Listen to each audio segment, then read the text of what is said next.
2019 में आया novel corona virus काफी अलग था क्योंकि वो बड़ी आसानी से हमारे बीच फैल रहा था और बहुत तेजी से भी। चाइनीज न्यू ईयर का पहला दिन काफी गड़बड़ी वाला था। दूर दूर से काफी लोग आए हुए थे और वो काफी परेशान थे। ये नोवेल कोरोना वायरस असल में है क्या? क्या इस बेहद संक्रामक बीमारी को रोका जा सकता है? इस रहस्यमयी और जानलेवा वायरस ने शहर में जैसे हाहाकार मचा दिया था। कोरोना वायरस ने मात्र 2 महीने के भीतर 1200 लोगों की जानें ली हैं। इस बीमारी से हजारों लोग प्रभावित हो गए, बहुत तेजी से और काफी संख्या में। ये सभी दिसंबर 2019 के सर्दी के मौसम में शुरू हुआ। सन्नाटा और मौत का माहौल सारे वुहान शहर को चपेट में लेने वाला था, जिसका कारण एक अनजान बीमारी थी, जिसके कारण कुछ मुट्ठी भर बीमार हुए थे, बुखार और खांसी जैसे लक्षणों के साथ। वुहान में शुरुआत बड़ी ही अजीब तरह की बीमारी से हुई और क्लिनिकल टॉप कंडीशंस के मुताबिक हम इसे अटिपिकल वायरल या अटिपिकल निमोनिया भी कहते हैं। हमारे पास जब कोई मरीज बुखार या खांसी, हाथ पैर में दर्द जैसे सामान्य लक्षण लेकर आता है तो वो लगभग फ्लू जैसी बीमारी लगती है। पर आपको पता चल जाता है क्योंकि कोई गड़बड़ जरूर है, क्योंकि छाती के एक्सरे में वो नजर आती है।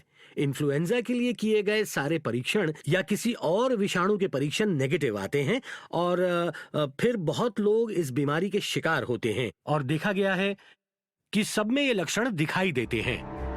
कहा जाता है शुरुआत में पाए गए 2 मरीज वुहान के फिश होलसेल मार्केट में काम करते थे। ये सबकी नजरों में तब आया जब सामान्य लगने वाले लक्षणों के कारण पहले मरीज की जान गई। 9 जनवरी 2020 को एक खतरनाक वायरस के कारण 61 वर्षीय बुजुर्ग की मौत हो गई, जो इस मार्केट में हमेशा खरीदारी के लिए आया करते थे। शुरुआती जांच से पता चला कि उनके पास जितने पेशेंट्स आए थे उनमें से ज्यादातर पेशेंट्स मार्केट के उस खास हिस्से की ओर इशारा कर रहे थे जहां वन्य जीवों का व्यापार चलता था। और फिर देखने पर यह भी लगता है कि जैसे ये दूसरे वन्य जीवों से निकलकर किसी और प्रजाति में फैला होगा, पर कौन सी ये नहीं पता, क्योंकि इन सभी जीवों को एक ही पिंजरे में रखा जाता है और फिर इन्हें अच्छा मौका मिल जाता है एक प्रजाति से दूसरी प्रजाति तक जाने का, और फिर वहां से निकलकर एक तरह से कहें तो जैसे जानवरों की प्रजातियों से इंसानों में आ जाते हैं।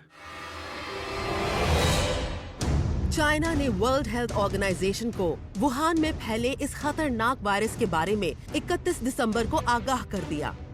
29 जनवरी को जब तक WHO इस वायरस को ग्लोबल इमरजेंसी करार दे देता, तब तक ये वायरस चाइना के 31 प्रोविंसेस में फैल चुका था और एशिया, यूरोप और उत्तरी अमेरिका के 20 से भी ज्यादा देशों में फैल चुका था। ही में हुआ नोवेल कोरोना वायरस विस्फोट 2002 के सार्स एपिडेमिक से काफी मिलता जुलता है। तो अगर आपको 6000 लोग बीमार नजर आते हैं तो असलियत में कम से कम 20 से 30,000 लोग बीमार हो सकते हैं। ये बहुत ही सामान्य अनुमान है क्योंकि ये आंकड़े इससे कई गुना ज्यादा भी हो सकते हैं। 2019 का कोरोना वायरस बिल्कुल अलग है क्योंकि वो बड़ी आसानी से हमारे बीच फैलता है और बीमार करता है। हमारे सिर्फ संपर्क में आने से या बात करने से ये बीमारी फैलने का डर लगा रहता है, जो सार्स में नहीं था। शुरुआती स्टडीज से ये पता चला है कि वायरस का इंक्यूबेशन पीरियड यानी कि संक्रमण होने के समय से संकेत और लक्षण दिखने तक तकरीबन 5 से 7 दिन का वक्त लगता है। ऐसा लगता है कि मरीज दूसरों को इन्फेक्ट कर सकते हैं जब वो एसिम्प्टोमेटिक हों, मतलब जब उनमें बीमारी के कोई भी लक्षण दिखाई न दे रहे हों। सार्स के बारे में हालात कुछ अलग थे, जिसमें संक्रमण की गति कम नजर आती थी।